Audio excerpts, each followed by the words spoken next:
প্ৰথম আয়ুক্ত সচিব বিত্ত বিভাগ শ্ৰীযুত জয়ন্ত নাৰ্লিকাৰ দেৱক আদৰণি ভাষণ প্ৰদান কৰিবলৈ অনুৰোধ জনাইছো।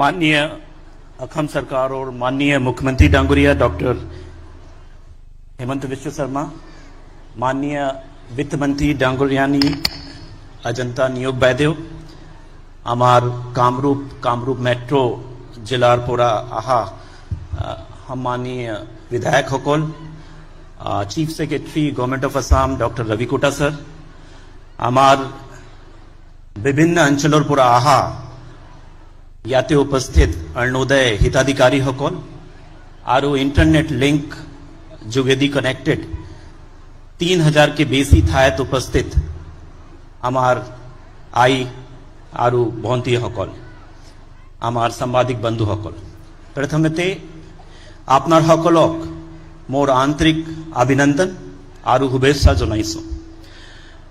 अरुणोदय एटा अकल सरकारी आसनी নহয়, एटू अखमर लाख लाख परियालक तेओ जीवन धनात्मक पॉजिटिव परिवर्तनोर आना एटा सरकारोर डांगोर पदक्षेप ऐतिहासिक स्टेप। जेत्या एटू जर्नी अरुणोदय यात्रा आरम्भ होइसले 2020-21 तेत्या आमार 19 लाख हिताधिकारी यार लगत जड़ित होइसले। आजी मोर कारणे गौरवर विषय दैट आजी माननीय मुख्यमंत्री 40 लाख हिताधिकारियों 9,000 टका एक मुस्त धनराशि क्रेडिट करिब और ये जर्नी जेटू 19 लाख पूरा 40 लाख लोके गईसे एटू कारणे मैं सबक नमन करिसु, स्पेशली आमार ग्राम्य अंचलोत अरुणोदय हिताधिकारी हकलोक नमन करिसु। पॉवर्टी एलिविएशन दरिद्रता निर्मूलनर बाबे विभिन्न সময়ত विभिन्न प्रयास करा होइसे और देखा गईसे जिखिनि हरु हरु आसनिबुर जेतिया इम्प्लिमेंट करा होय तेओ रिजल्ट बिलाक इमान भालके नाहे और एटू कारणे एटू आसनिर जनक प्रणेता आमार मुख्यमंत्री डांगुरिया जेतिया वित्त मंत्री होई आसले तेतिया तेओ कइसले दरिद्रता यदि उन्मूलन करबो लागे तेतिया परियालोर और समाजोर जेटू मूल स्तंभ आसे महिला हाथोत डायरेक्टली टका दी दिबो लागिब। एटू इकोनॉमिक एम्पावरमेंट न करे किंतु समाजोत और परियालोत एटा महिला डिसीजन मेकिंग निर्णय लोआ अधिकार दिए और आजी आमी देखिसु 5 बছর ভিতরত जेटू आमूलचूल परिवर्तन होइसे महिला सम्मानर क्षेत्रत महिला सबलीकरण क्षेत्रत एटू आसनी अरुणोदय आसनी तार एटा डांगोर कन्ट्रिब्यूशन आसे। आज भारतभर भीतरत मध्य प्रदेश होक, झारखंड होक, उड़ीसा होक, महाराष्ट्र होक ते लोके आमार अरुणोदय आसनी पूरा हिकिसे।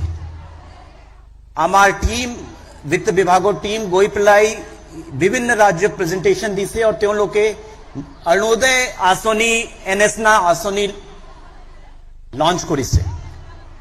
दरिद्रता निर्मूलन पॉवर्टी एलिविएशन क्षेत्रत मैं भाबू अखमे देश भीतरत इंडिया भीतरत एटा अग्रणी भूमिका ए आसनी जरिए प्रदान करिसे और मैं भाबू अखमर भीतरत नहीं कोटि कोटि मानु विभिन्न स्टेट्स भीतरत আজি अरुणोदय कॉन्सेप्ट लई लाभान्वित होइसे।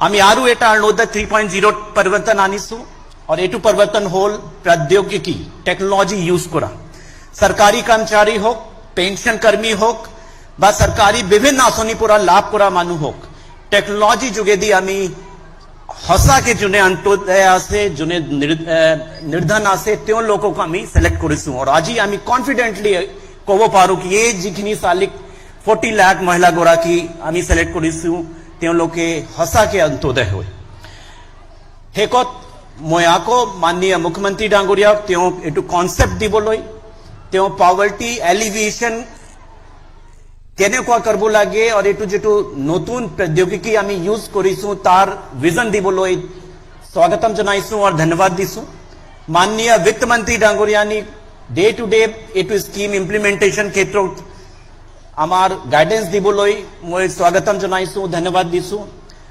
मैं स्वागतम जनाइसु अभिनंदन करिसु और नमन करिसु आमार लाख लाख अरुणोदय हिताधिकारी हकलक आको सबक धन्यवाद सुस्वागतम जय हिंद ধন্যবাদ মহাশয় এতিয়া মই অসম চৰকাৰৰ বিত্ত আদি বিভাগৰ মাননীয় মন্ত্ৰী শ্ৰীযুতা অজন্তা নেওগ মহোদয়াক তেখেতৰ বক্তব্য আগবঢ়াবলৈ অনুৰোধ জনাইছো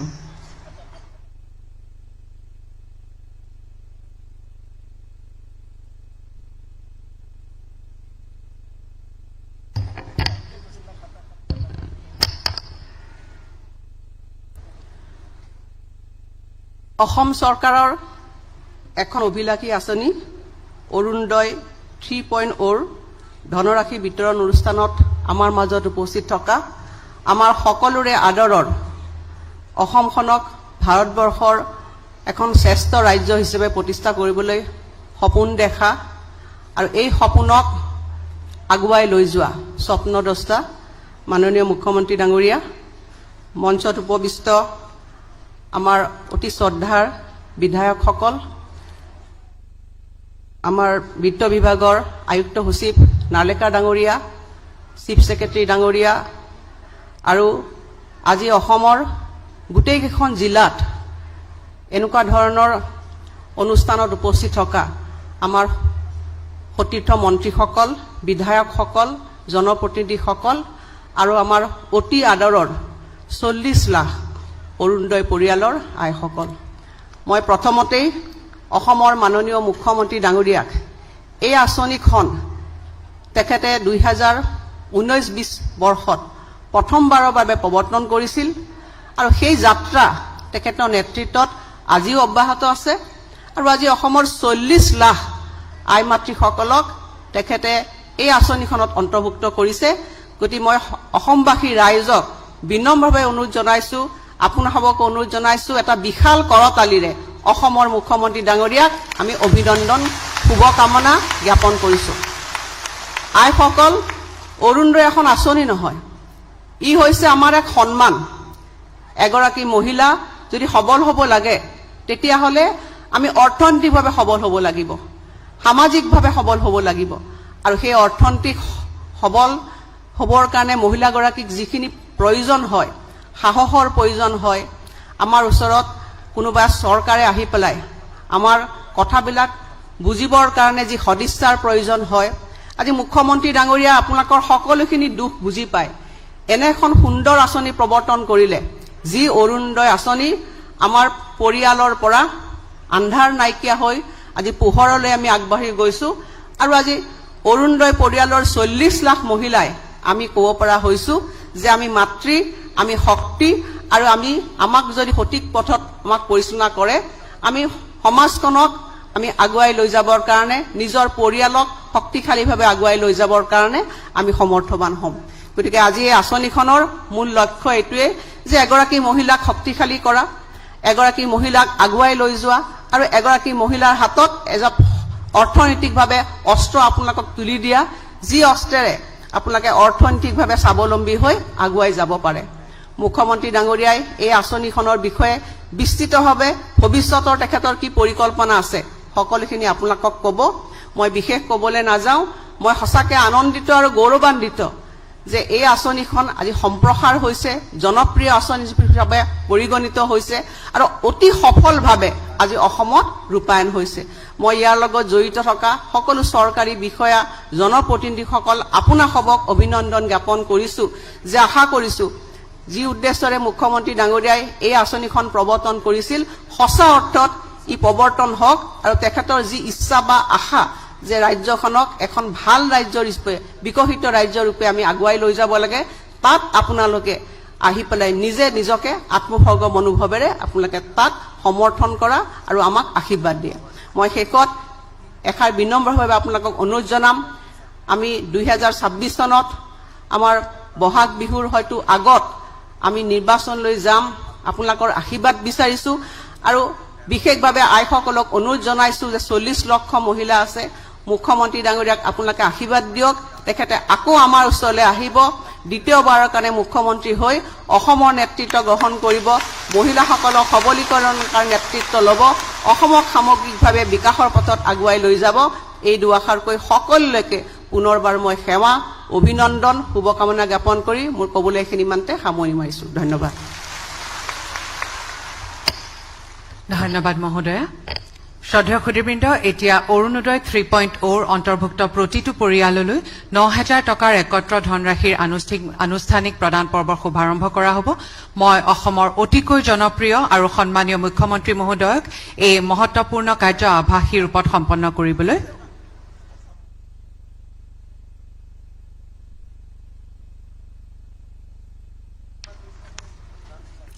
তাৰ আগতে এতিয়া মই আজি অনুষ্ঠানৰ মুখ্য অতিথি অসমৰ সৰ্বকালৰ শুভচিন্তক জনহিতৈষী আৰু সৰ্বজনপ্ৰিয় নেতা মাননীয় মুখ্যমন্ত্ৰী ডক্টৰ হিমন্ত বিশ্ব শৰ্মা দেৱক তেখেতৰ বহুমূলীয়া ভাষণ প্ৰদান কৰিবলৈ বিনম্ৰ অনুৰোধ জনাইছো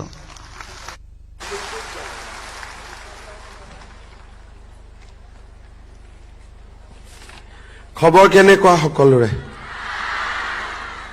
আচ্ছা সঁচাই ভালনে ভাই সাহেব আপ থোড়া সা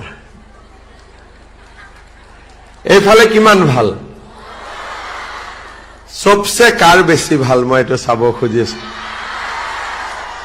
বাপৰে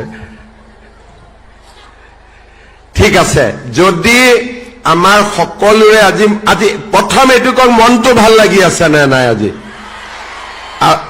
আজি অৰুণোদয় পাব বিশ্বাস আছে পাম বুলি সবে মোবাইল বিলাক চাই থাকিব ঠিক আছে তেতিয়ালে মোৰ লগত একেলগে কব ভাৰত মাতা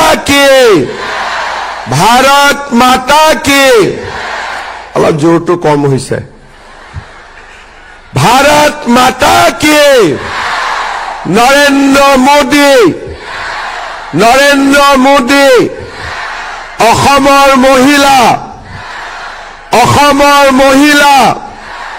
বঢ়িয়া আজিৰ সভাত আমাৰ মাজত উপস্থিত অসম চৰকাৰৰ সন্মানীয় বিত্তমন্ত্ৰী অজন্তা নেওগ ডাঙৰীয়ানী সন্মানীয় বিধায়ক সিদ্ধাৰ্থ ভট্টাচাৰ্য ডাঙৰীয়া ৰমেন্দ্ৰ নাৰায়ণ কলিতা ডাঙৰীয়া সুমন হৰিপ্ৰিয়া ডাঙৰীয়ানী ভৱেশ কলিতা ডাঙৰীয়া গুৱাহাটী পৌৰ নিগমৰ মেয়ৰ মিগেন শৰণীয়া ডাঙৰীয়া অসম চৰকাৰৰ মুখ্য সচিব ডক্টৰ ৰবি কোটা ডাঙৰীয়া বিত্ত বিভাগৰ আয়ুক্ত সচিব জয়ন্ত নাৰিকাৰ ডাঙৰীয়া আমাৰ মাজত উপস্থিত শ্ৰী বীৰেন্দ্ৰ মিত্তল ডাঙৰীয়া নৰসিং পাৱাৰ ডাঙৰীয়াকে আদি কৰি মঞ্চত উপস্থিত বিশিষ্ট ব্যক্তিসকল আই মাতৃসকল আৰু উপস্থিত সুধীবৃন্দ আজি অকল গুৱাহাটীতে নহয় সমগ্ৰ অসমতে ৩,৮০০ স্থানত বিশেষকৈ পঞ্চায়ত ভিচিডিচি এমএচি আৰু নগৰীয়া ৱাৰ্ডসমূহত আমাৰ আই মাতৃসকল উপস্থিত আছে আৰু তেখেতসকলৰ লগত অসম চৰকাৰৰ মন্ত্ৰী বিধায়ক অথবা আমাৰ পঞ্চায়তৰ প্ৰতিনিধিসকল উপস্থিত আছে সকলোকে আজিৰ এই অনুষ্ঠানলৈ মই স্বাগতম জনাইছো আজিৰ এই অনুষ্ঠান এক ঐতিহাসিক অনুষ্ঠান আমাৰ অসমত আগতে কোনো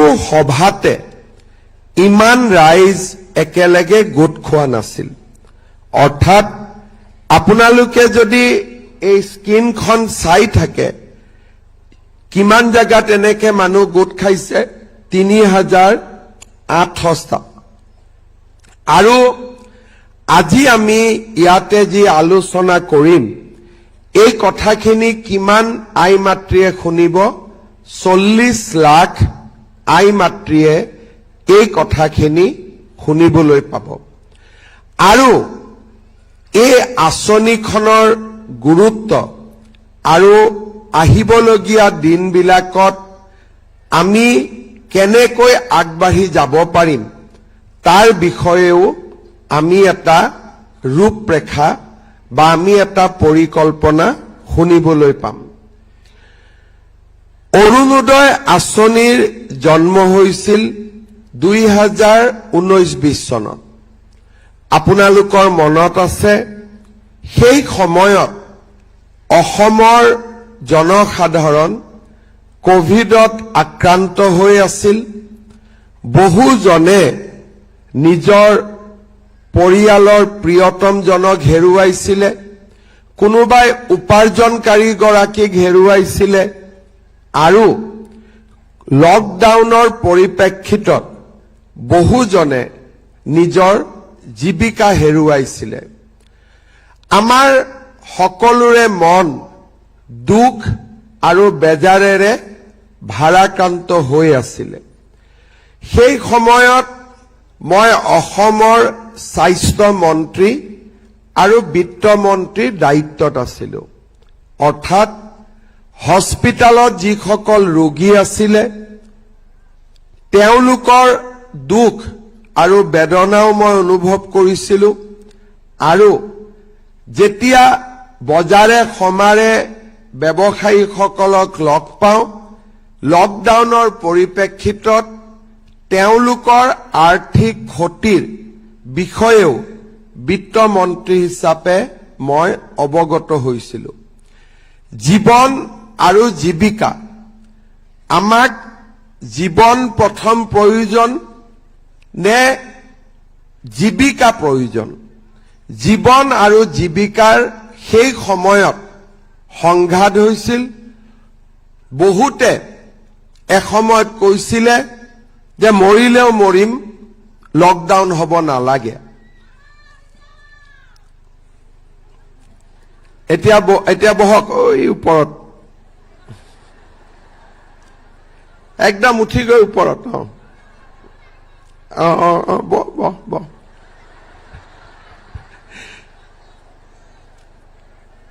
মই কেইটামান আপোনালোকক গুৰুত্বপূৰ্ণ কথা কম, সকলোৱে মন দি শুনিব। তেতিয়া কিছুমানে কৈছিলে যে লকডাউন নালাগে, আমাক জীয়াই থাকিব দিয়ক। পুৰণা কথা বহুতে পাহৰিছো। আৰু কিছুমানে হস্পিটালত আমাক কয় যে হস্পিটালত বিছনা দিয়ক, ঔষধ দিয়ক, ৰেমডিচিভিৰ ইনজেকশ্যন দিয়ক, যাতে মোৰ দেউতাক মই বচাব পাৰো। সেই সময়ত মই দিনে নিশাই হস্পিটালত আছিলো। কেতিয়াবা পিপি কিট পিন্ধি আইচিউৰ ভিতৰলৈ সোমাই গৈছিলো। আৰু যেতিয়া শ্মশানত মৃত শৰীৰসমূহ চিতাত দিবলৈ সাধাৰণ কৰ্মীসকল অপাৰগ হৈছিল, ভয় খাইছিলে, তেতিয়া মই শ্মশানলৈ গৈছিলো। আৰু সেই সময়ত দোকান পোহাৰলৈকৈ গৈছিলো। ব্যৱসায়ীসকলে আহি মোক লগ কৰিছিলে। আৰু এনেকৈ জীৱন আৰু জীৱিকাৰ সংঘাতৰ সময়তে অৰুণোদয় আঁচনি জন্ম হৈছিল। আমাৰ মনত চিন্তা হৈছিলে যে কোভিডৰ পিছত আটাইতকৈ কষ্ট হৈছে মহিলাসকলৰ। কাৰণ মহিলাসকলে 1 টকা 2 টকা 5 টকা 4 টকা 10 টকা কৰি অকণমান জমা কৰি যিকেইটা টকা কেতিয়াবা বিপদত পৰিলে খৰচ কৰিম বুলি ৰাখি থৈছিলে, সেই টকাকেইটাও কোভিডৰ সময়ত উলিয়াই দিবলগীয়া হৈছিলে। কাৰণ পৰিয়ালটোক চলোৱাৰ আন কোনো ব্যৱস্থা নাছিলে। মহিলাসকলৰ দুখ আৰু বেদনাৰ সেই পৰিৱেশৰ মাজতেই অসমত অৰুণোদয় আঁচনিৰ জন্ম হৈছিল। অৰুণোদয় মানে কি? আমি সূৰ্যৰ ৰথখন দেখিছো। আপোনালোকে কেতিয়াবা দেখিব যে ফটো টিভি চিৰিয়েলত সূৰ্যৰ ৰথখন থাকে, কিন্তু সূৰ্যৰ ৰথৰ আগত এজন ৰথ চালক থাকে। অৰ্থাৎ পোহৰ প্ৰথমতে সূৰ্যক লৈ আহে কোনে? অৰুণ উদয়। তাৰমানে অৰুণ অহাৰ লগে লগে উদয় আৰম্ভ হয়। অৰ্থাৎ অৰুণোদয়ে আমাৰ মহিলাসকলৰ জীৱনলৈ পৰিৱৰ্তন আনক। অসমখন বহুত ধনী ৰাজ্য নহয়। মুখ্যমন্ত্ৰী হিচাপে কিবা এটা কাম কৰিব খুজিলেও আমাৰ পুঁজি নাই, সম্পদ নাই, মানুহক আমি কৰ কাটল লগাব নোৱাৰো। কাৰণ কৰ কাটল লগালে মানুহে দিব ক'ৰ পৰা? আমাৰ গাঁৱত আটাইতকৈ ডাঙৰ মানুহজনে হৈছে চৰকাৰী কৰ্মচাৰীজন, কিন্তু গুজৰাট, কৰ্ণাটক, অন্ধ্ৰপ্ৰদেশৰ গাঁৱৰ ধনী মানুহজনে হৈছে যোনে বছৰত 100 কোটি 50 কোটি টকা উপাৰ্জন কৰে। আমি এনেকুৱা এখন ৰাজ্যত আছো যিখন ৰাজ্যত মধ্যবিত্ত অৰ্থাৎ চাকৰিয়ালসকলে এতিয়াও সমাজৰ আটাইতকৈ সন্মানীয় আৰু আৰ্থিক দিশৰ পৰাও সম্পন্ন ব্যক্তি। এই ৰাজ্যত আমি কৰ কাটলো লগাব নোৱাৰো। সেইকাৰণে আমি বিভিন্ন দিশ চিন্তা কৰি কোভিড পৰিৱেশৰ মাজত অৰুণোদয় আঁচনি আৰম্ভ কৰিছিলো যে 830 টকা আই মাতৃসকলৰ একাউণ্টত আমি পঠিয়াই দিম। আজি আমি মনত পেলাব লাগিব প্ৰধানমন্ত্ৰী নৰেন্দ্ৰ মোদী ডাঙৰীয়াক। প্ৰধানমন্ত্ৰী ডাঙৰীয়া ভাৰতৰ নেতৃত্ব লোৱাৰ পিছত তেখেতে কৈছিলে সকলোৰে এটা বেংক একাউণ্ট হ'ব লাগে, জনধন বেংক একাউণ্ট। তেতিয়া বিৰোধী পক্ষই কৈছিলে যে বেংক একাউণ্ট খুলি কি হ'ব যদি তাত টকাই নাথাকে। কিন্তু মোদী ডাঙৰীয়া ইমান দূৰদৰ্শী আছিলে যে তেখেতে কৈছিলে যদি বেংক একাউণ্ট হয় লক্ষী নিজে নিজে আহিব। আৰু সেই সময়ত যদি বেংক একাউণ্ট নাথাকিলেহেঁতেন, আপোনালোকে যদি বেংক একাউণ্ট নিদিলেহেঁতেন, আজি মই 40 লাখ মানুহক পৰিয়ালক প্ৰত্যেক মাহত চেক এখন দিয়াটো সম্ভৱ হ'লহেঁতেন নেকি? কেতিয়াও নহ'লহেঁতেন। আৰু মাহৰ পিছত মাহৰ চেক ঘৰত পৰি থাকিলেহেঁতেন, কোনোবাই পালেহেঁতেন, কোনোবাই নাপালেহেঁতেন।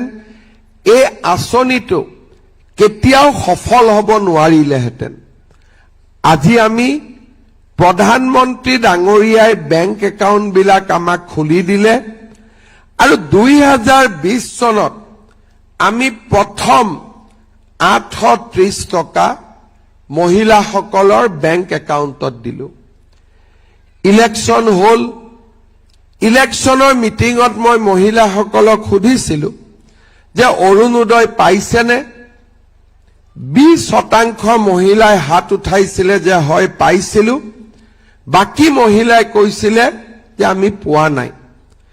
তেতিয়া মই আই মাতৃসকলক প্ৰতিশ্ৰুতি দিছিলো যে ইলেকশ্যনৰ পিছত আমি অৰুণোদয় পৰিসৰ বঢ়াম। প্ৰথমবাৰ আমি দিছিলো 18 লাখ মহিলাক, কিন্তু সেইবাৰ অলপ গণ্ডগোলো হৈছিলে। খুব সোনকালে কাম কৰিবলগীয়া হোৱাৰ বাবে বেংক একাউণ্ট নম্বৰ আৰু কিছুমান ব্যক্তিয়ে নিজৰ নিজৰ নামবিলাক ডাটা এন্ট্ৰি কৰাৰ সময়ত সুমুৱাই দিলে। আমি ফোন কৰিলো মহিলাগৰাকীক, আমি সুধো অৰুণোদয় বাইদেউ পাইছেনে? বোলে মইতো পোৱা নাই। 2021 চনত যেতিয়া মই আপোনালোকৰ আশীৰ্বাদত মুখ্যমন্ত্ৰী হলো, অজন্তা নেওগ বাইদেউ বিত্তমন্ত্ৰী হল, আমি NCC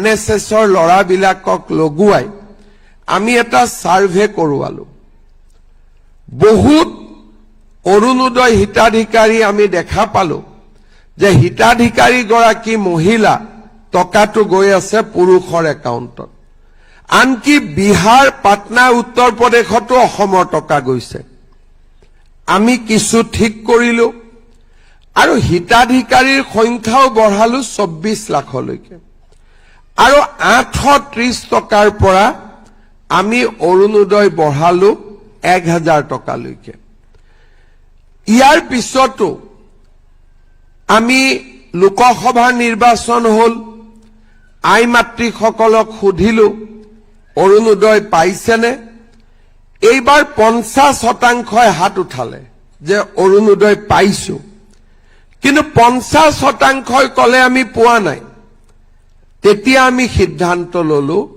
যে 24 লাখৰ পৰা অৰুণোদয় আমি পুনে পুনে 40 লাখ মহিলালৈকে আমি লৈ যাম আজি আমি কিমান মহিলাক অৰুণোদয় দিছো 40 লাখ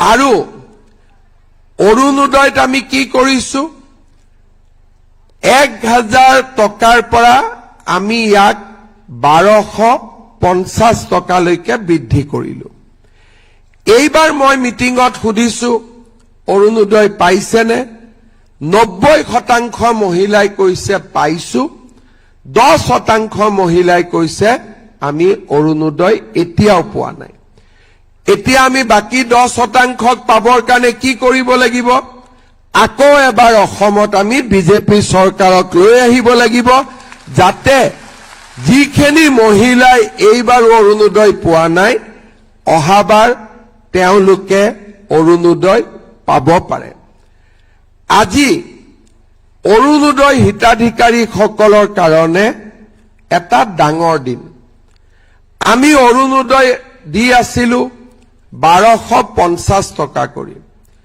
কিন্তু এইবাৰ আমি মনতে ভাবিলো যে অৰুণোদয় পোৱা মহিলাসকলৰ বিহু উদযাপন আন বাৰতকৈ এইবাৰ অতিকে বেছি ভাল হ'ব লাগে আৰু সেই কাৰণে আমি সিদ্ধান্ত ললো যে প্ৰথমতে আপোনালোকক 8000 টকা কৈ দিম তাৰ পিছত আমি ঠিক কৰিলো যে 8000 নহয় আমি 9000 টকা কৈ আপোনালোকক দিম আজিলৈকে অৰুণোদয় আঁচনিত আমি 17000 কোটি টকা 1000-2000 কোটি টকা নহয় 17000 কোটি টকা এতিয়ালৈকে আমি মুকলি কৰি দিছো আৰু আজিৰ দিনটোত আমি অলপ সময় পিছত 10 মিনিট সময় পিছত 15 মিনিট সময় পিছত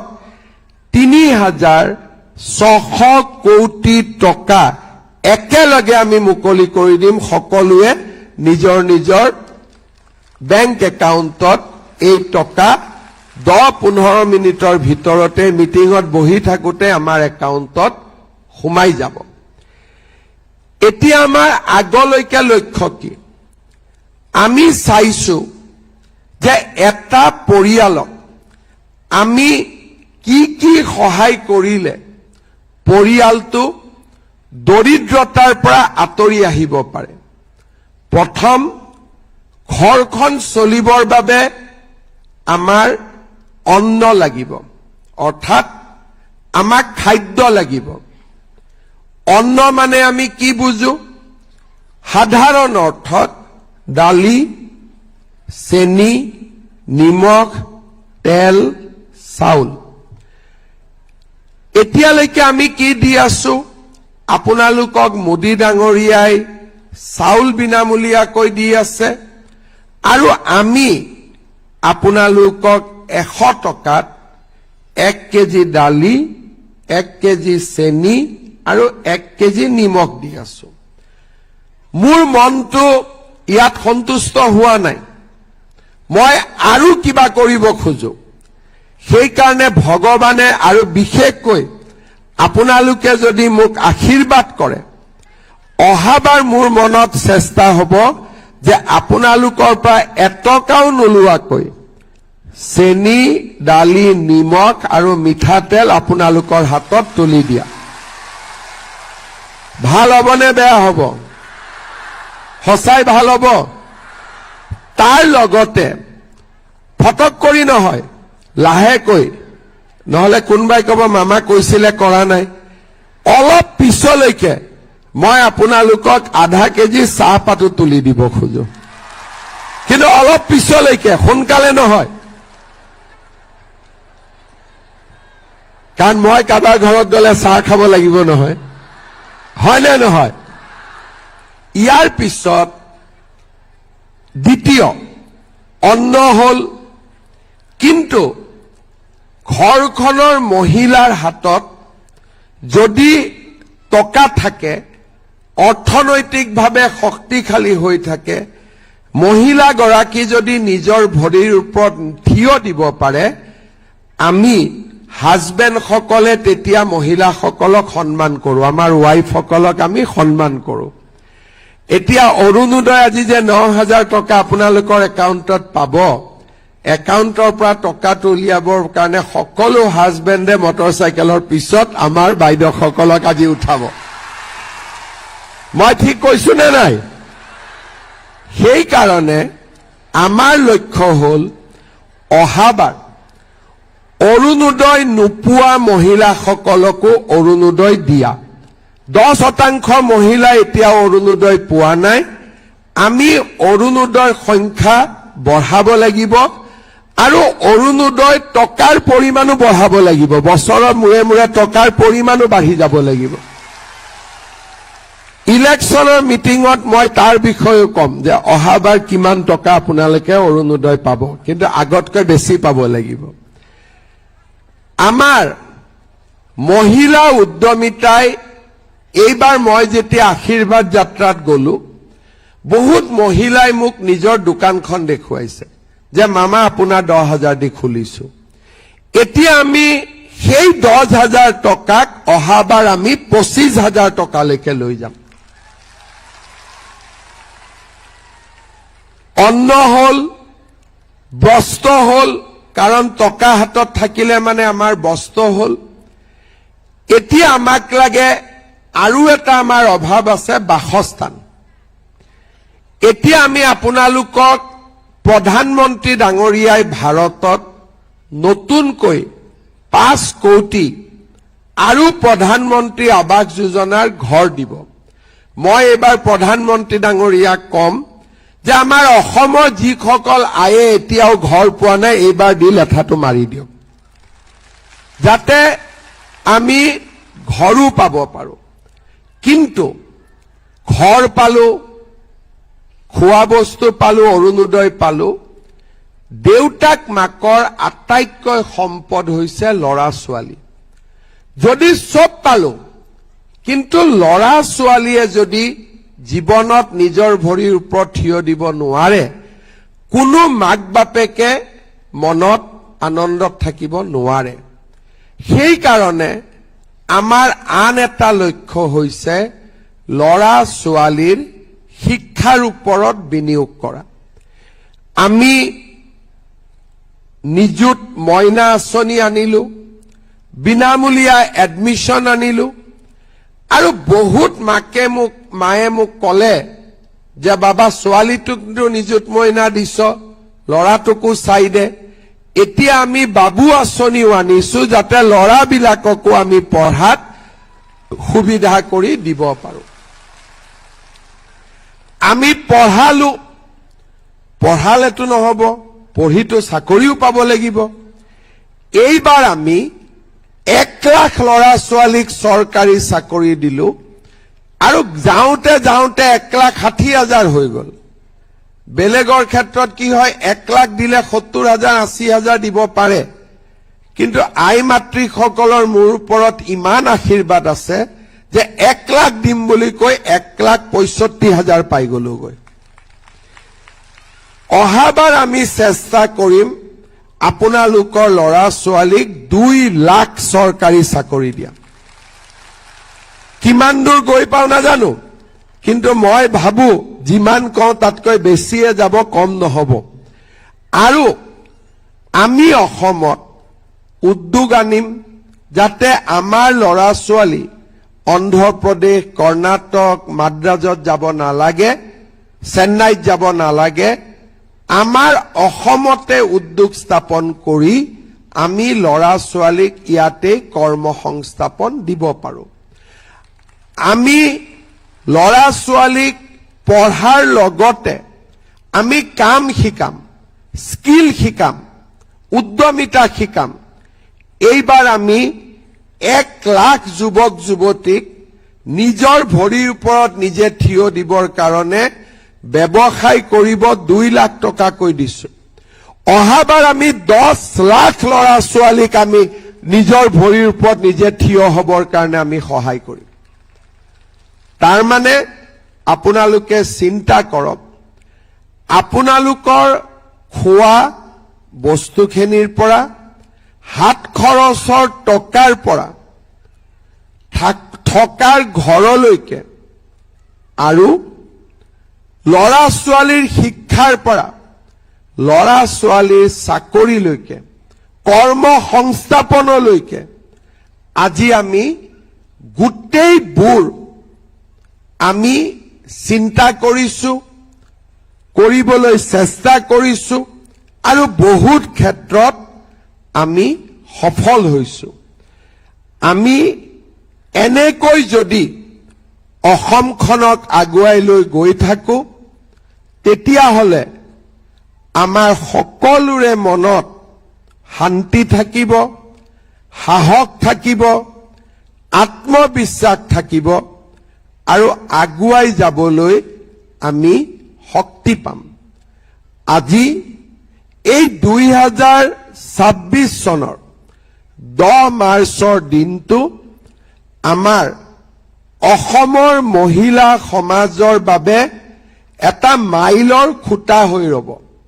ইয়াৰ আগতে কেতিয়াও আমাৰ আই মাতৃসকলে একেদিনাই একেলগে 9,000 টকা বহাগ বিহুৰ আগত কেতিয়াও পাব বা পাব পৰা নাছিলে। মহিলা উদ্যমিতা দিওঁতে মই কৈছিলো যে এই 10,000 টকা আপোনালোকে ব্যৱসায়ত খৰচ কৰিব, ভাল কামত খৰচ কৰিব। কিন্তু এই 9,000 টকা কেনেকে খৰচ কৰিব লাগে মই নকওঁ। পৰিয়ালে আপোনালোকে যেনেকৈ ভাল দেখে, আপোনালোকে এই 9,000 টকা আপোনালোকে খৰচ কৰিব আৰু আমাৰ বহাগ বিহুটো, বাপতি সাহোন আমাৰ বহাগ বিহুটো এইবাৰ সকলোৱে আপোনালোকে আনন্দৰে উদযাপন কৰিব। আৰু বহাগ বিহুৰ পিছত নতুন চৰকাৰ আহিব, ইয়াতকৈও আহিবলগীয়া দিনবিলাক ইয়াতকৈও আমাৰ ভাল হ'ব। আজি যিমান আনন্দ পাইছো, অহা 5 বছৰত আমি তাতকৈ 4 গুণ আনন্দ পাম। এই কথাও মই আজি আপোনালোকক উল্লেখ কৰিছো। পুনৰ এবাৰ আপোনালোকক আৰু অসমৰ বিভিন্ন স্থানত সমবেত হৈ থকা সকলো আই মাতৃকে মোৰ নমস্কাৰ জনাইছো। যোৱা 5টা বছৰ আপোনালোকক সেৱা কৰিবলৈ আমাক যি সুবিধা দিলে, সাহস দিলে, তাৰ বাবে মই আপোনালোক সকলোকে মোৰ কৃতজ্ঞতা জনাইছো। সকলোকে কৰিব পৰা নাই, 2-এগৰাকী এতিয়াও বাদ পৰি আছে। মই কথা দিছো অনাগত দিনত আমি সকলোকে আৰু লগত সামৰি ল'ম। অৰুণোদয় কি? অৰুণোদয় এটা স্কিম নহয়। আমি লাহে লাহে ইয়াক লৈ গৈছো অৰুণোদয় পৰিয়াল, অৰ্থাৎ অৰুণোদয় পোৱা লোকসকলৰ আমি এটা পৰিয়ালৰ দৰে অৰুণোদয় পৰিয়াল হিচাপে আমি আগবঢ়াই লৈ যাব খুজিছো। আপোনালোকে আমাক সহায় আৰু সহযোগিতা কৰিব। লগত কাক ভোট দিব? ভোট কাক দিব? পাক্কা দিবতো বিজেপি, দিবনে নিদিব? অহা দিনবিলাকো আমাৰ ভাল হওক, আমি একেলগে আগবাঢ়ি যাওঁ, হাতত হাত ধৰি আগবাঢ়ি যাওঁ।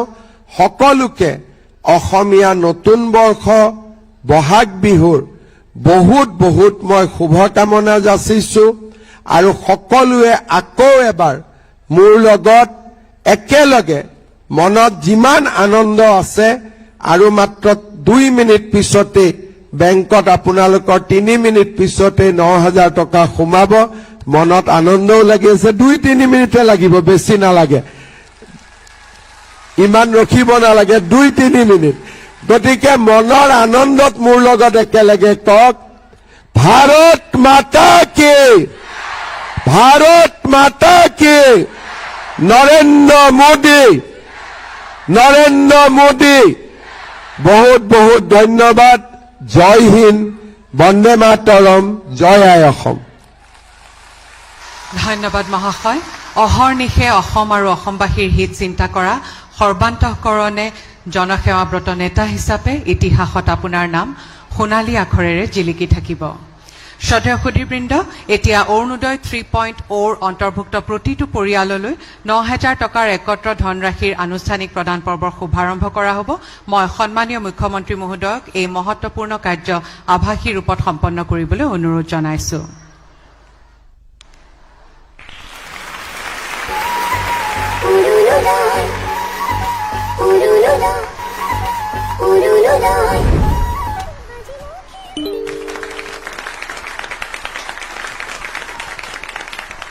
ৰাজ্যজুৰি 40 লাখ অৰুণোদয় পৰিয়াললৈ সবলীকৰণৰ দিশত এয়া হৈছে এক অভূতপূৰ্ব ঐতিহাসিক পদক্ষেপ, যাৰ গুৰিতে আছে মাননীয় মুখ্যমন্ত্ৰী মহোদয়ৰ সৎ চিন্তা।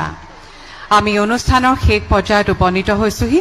বহুমূলীয়া উপস্থিতিৰে আমাক ধন্য কৰাৰ বাবে অসমৰ উন্নয়নৰ প্ৰয়াসত সদা ব্যস্ত মাননীয় মুখ্যমন্ত্ৰী মহোদয়লৈ আমাৰ আন্তৰিক কৃতজ্ঞতা যাচিছো।